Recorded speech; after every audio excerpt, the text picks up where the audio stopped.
Assalamualaikum warahmatullahi wabarakatuh. Perkenalkan, nama saya Nur Iksan, kelas PJKRG 2019, NIM 1931042090. Nah, pada kali ini saya akan menjelaskan video tentang video dari mata kuliah pencegahan dan perawatan cedera, yaitu tugasnya membuat video pembelajaran. Nah, langsung saja. Yang pertama, pembahasan perawatan dan pencegahan cedera di perguruan tinggi, khususnya para mahasiswa pendidikan jasmani. Modul ini mengantar Anda agar mampu melaksanakan dan paham tentang prinsip-prinsip faktor-faktor perawatan pencegahan cedera dalam olahraga, serta dapat mempraktekannya pada saat menempuh perkuliahan maupun setelah lulus dan menjadi guru pendidikan dan pendidikan. Seseorang melakukan olahraga dan tujuan mendapatkan kebugaran jasmani, kesehatan maupun kesenangan, bahkan ada yang sekedar hobi. Sedang atlet baik amatir dan profesional selalu berusaha mencapai prestasi sekurang-kurangnya untuk menjadi juara, tidak menutup kemungkinan akan mempunyai atau akan mengalami cedera. Namun, adapun beberapa faktor yang mempunyai peran perlu diperhatikan agar dapat memperkecil cedera.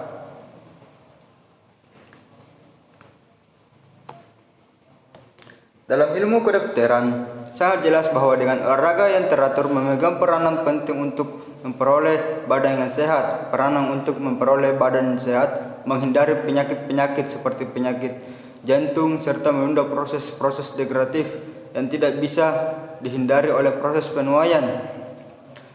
Keadaan akan pentingnya syarat keuntungan yang diakibatkan oleh olahraga adalah sesuai dengan perubahan-perubahan kondisi sosial dan ekonomi. Bila kita menilai beragam olahraga adalah permainan-permainan tertentu yang bersifat kompetitif untuk dipertandingkan, di mana masing-masing individu harus bisa mencapai prestasi maksimal untuk mencapai kemenangan. Ini yang sering mengundang terjadinya cedera olahraga, namun dapat dihindari bila faktor-faktor penyebab serta peralatan olahraga tersebut diperhatikan. Jenis cedera dalam olahraga. Ada 8 jenis cedera dalam olahraga. Yang pertama yaitu memar. Memar adalah cedera yang disebabkan oleh benturan atau pukulan pada kulit. Jaringan di bawah permukaan kulit rusak dan pembuluh darah kecil pecah sehingga darah dan cairan seluler merembes ke jaringan sekitarnya. Adapun memar yang mungkin terjadi pada daerah kepala, bahu, siku, tangan, dan perut, juga kaki. Benturan yang keras pada kepala dapat mengakibatkan memar dan memungkinkan luka sayat. Menurut Agung Nugroho pada tahun 1995, penanganan pada cedera memar adalah sebagai berikut. Yang pertama yaitu kompres dengan es selama 12-24 jam untuk menghentikan pendarahan kapiler. Yang kedua yaitu istirahat untuk pencegahan cedera, baik lanjut dan mempercepat pemulihan jaringan-jaringan lunak yang rusak. Yang ketiga, hindari benturan di daerah cedera pada saat latihan maupun pertandingan berikutnya. Cedera pada otot atau tendon dan ligamen. Menurut Hardianto Wibowo pada tahun 1995-222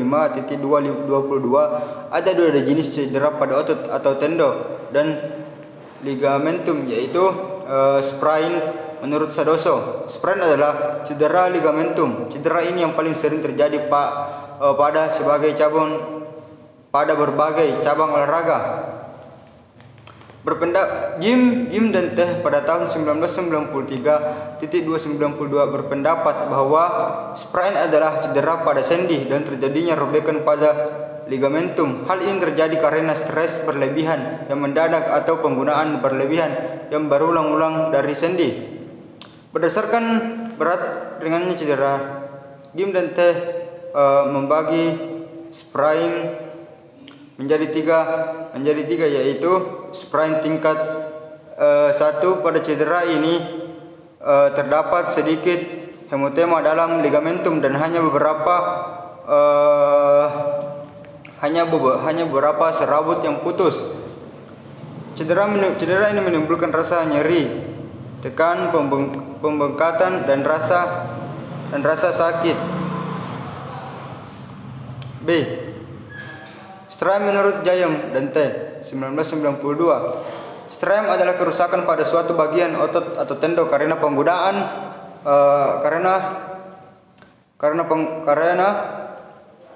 pengguna yang berlebihan ataupun stres yang berlebihan. Berdasarkan berat ringannya, Sandoso 1995.215, strain dibedakan menjadi 3 tingkatan yaitu strain tingkat 1. Pada strain tingkat 1 terjadi regangan yang hebat tetapi belum sampai terjadi robekan pada jaringan muskular tendinius. C. Strain tingkat 2. Pada strain tingkat 2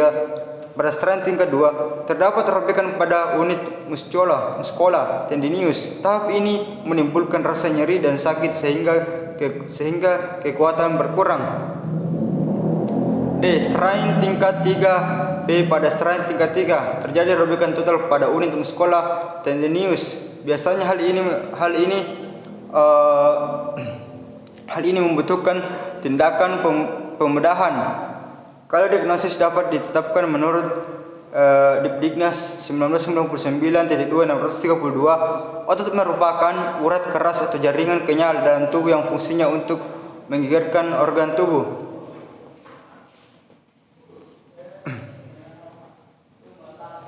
Adapun strain dan sprain yang mungkin terjadi dalam cabang olahraga renang yaitu punggung, dada, pinggang, bahu, tangan, lutut, siku, pergelangan tangan, dan pergelangan kaki menurut Hardianto Wibowo. Perawatan yang dapat dilakukan oleh pelatih tim medis atau Livigor menurut Hardianto Wibowo 1952.226 ada 3. Pertama yaitu sprain atau strain tingkat 1 first degree. Tidak perlu pertolongan atau pengobatan cedera pada tingkat ini. Cukup diberikan istirahat saja karena akan sembuh dengan sendirinya. B. Sprain atau strain tingkat 2 second degree. Kita harus memberi pertolongan dengan metode RICE. Di samping itu kita harus memberikan tindakan immobilisasi. Suatu tindakan diberikan agar bagian yang cedera tidak dapat digerakkan dengan cara bulat tekan spalk maupun gips. Biasanya istirahat selama 3 sampai 6 minggu. C. Strain tingkat 3. Kita tetap melakukan metode RICE sesuai dengan urutnya, kemudian kirim ke rumah sakit untuk dijahit. C. Diskolasi adalah terlepasnya sebuah sendi dari tempatnya yang seharusnya. Diskolasi yang sering terjadi pada olahragawan adalah diskolasi di bahu, sendi punggung karena terpeleset dan dari tempatnya, maka sendi itu pun menjadi macet dan juga terasa nyeri. D. Patah tulang. Patah tulang adalah suatu keadaan yang mengalami keretakan pecah atau patah baik pada tulang maupun tulang rawan. Menurut Mirkin dan Hoffman 1984 124 sampai 125, patah tulang dapat digolongkan menjadi 2 yaitu patah tulang kompleks di mana tulang terputus sama sekali. Patah tulang stres di mana tulang retak tetapi tidak terpisah menurut Dipdiknas 1999-124. Patah tulang dapat dibedakan menjadi 2 yaitu patah tulang terbuka dan juga patah tulang tertutup. Klarifikasi cedera olahraga secara umum. Cedera olahraga diklasifikasikan menjadi 3 macam yaitu cedera tingkat 1 atau cedera ringan, yang kedua cedera tingkat sedang, Yang ketiga, cedera tingkat berat. Strain adalah kondisi yang sering ditemukan pada cedera olahraga. Yang pertama, strain trying adalah menyangkut cedera otot atau tendon. Strain dapat dibagi tiga, yaitu tingkat 1 ringan. Strain tingkat ini tidak ada robekan, hanya terdapat kondisi inflamasi ringan meskipun tidak ada penurunan kekuatan otot, tapi pada kondisi tertentu cukup mengganggu atlet. Yang kedua, tingkat 2 sedang. Strain pada tingkat 2 ini sudah terdapat kerusakan pada otot atau tendon sehingga dapat mengurangi kekuatan atlet. Yang ketiga, tingkat 3 atau berat. Strain pada tingkat 3 ini sudah terjadi reputar yang lebih hebat sampai komplit, dan tingkat 3 diperlukan tindakan bedah atau repair sampai fisioterapi dan rehabilitasi.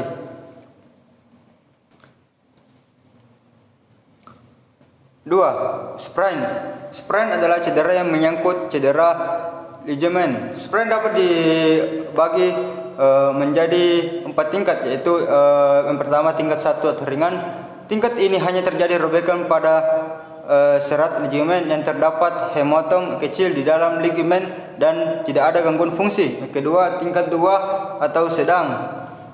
Tingkat 2 ini terjadi robekan yang lebih luas, tetapi 50% masih baik. Tingkat 3 itu tingkat berat.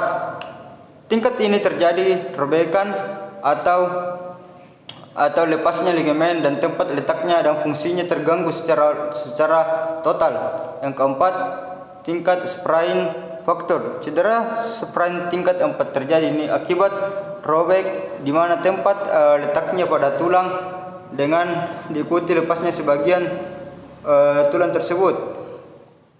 Nah, cedera memang bisa saja menghantui siapapun. Maka dari itu, para pemain sepak bola dan olahraga yang melibatkan kontak fisik langsung dituntut untuk berlatih agar tidak rentan mengalami cedera atau minimalisir risiko mengalami cedera.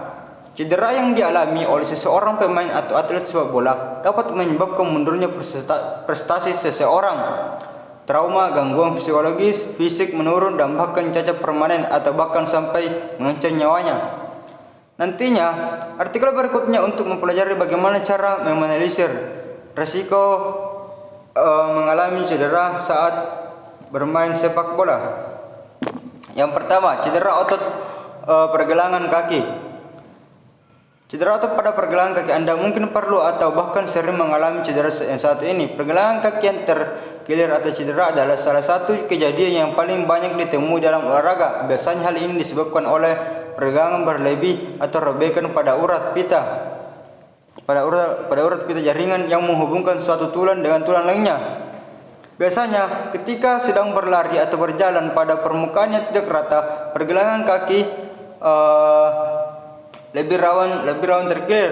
Ketika pergelangan kaki terkilir, istirahatkan dulu kaki Anda dan jangan dipakai berjalan atau berdiri.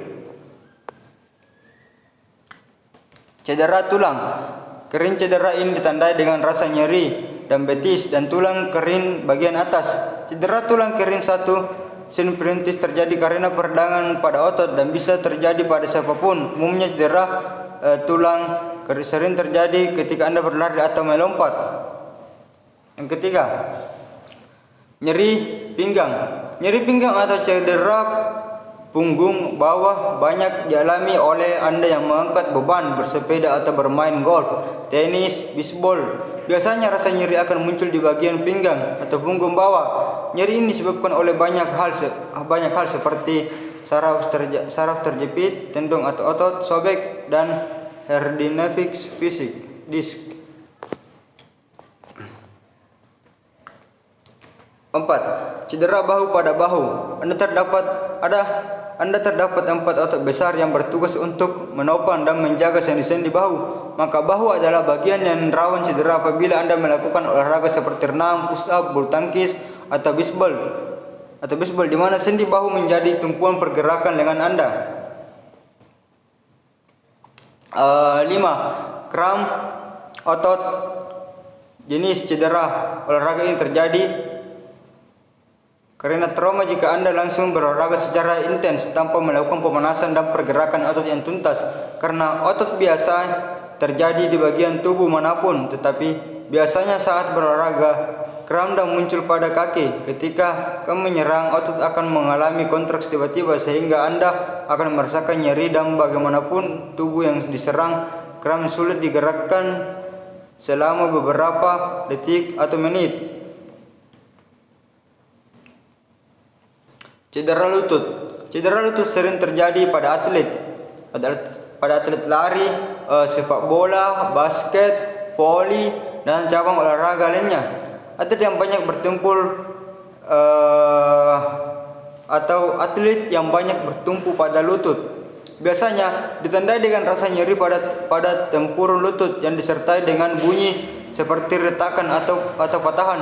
Jenis cedera olahraga ini biasa terjadi karena kecelakaan seperti jatuh dan terbentur, atau karena gerakan yang tidak lazim atau terlalu lama melakukan gerakan dan lutut sebagai tumpuan. Yang ketujuh, cedera siku. Bagi Anda yang sering berolahraga seperti bulu tangkis, tenis, golf, voli, atau angkat beban, berhati-hatilah supaya tidak mencederai siku Anda yang sering menjadi tumpuan. Cedera siku terjadi karena peredaran otot yang terus-menerus digunakan untuk bergerak dan menahan beban.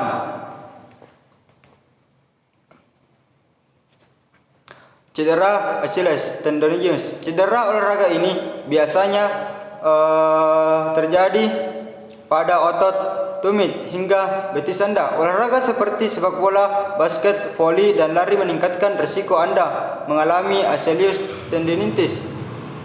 Anda akan merasakan nyeri pada rumit atau betis yang disebabkan oleh robeknya tendon. Umumnya cedera tendon Achilles akan pulih dengan sendirinya setelah Anda mengistirahatkan kaki. 9. Cedera hamstring. Saat Anda merasakan sensasi nyeri seperti otot Anda ditarik pada bagian belakang paha, ini berarti Anda mengalami cedera hamstring. Hamstring adalah 4 otot yang berjalan sepanjang paha belakang Anda. Jenis cedera ini biasa melukai siapapun dan biasanya terjadi karena kurang pemanasan otot yang kelelahan dan digerakkan tiba-tiba. Yang ke-10, geger otak. Anda pasti pernah mendengar cedera ini.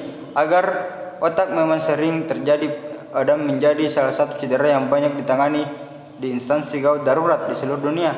Geger otak biasanya terjadi karena benturan atau trauma pada kepala yang melukai pembuluh darah dan otot saraf. Akibatnya Anda akan mengalami berbagai gangguan seperti pusing, penglihatan berkurang, muntah-muntah, dan hilang kesadaran. Segera hubungi tenaga medis jika Anda mengalami gejala-gejala tersebut.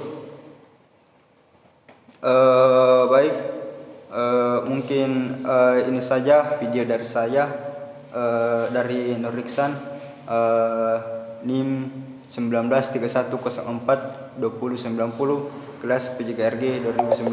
Sekian dan terima kasih. Assalamualaikum warahmatullahi wabarakatuh.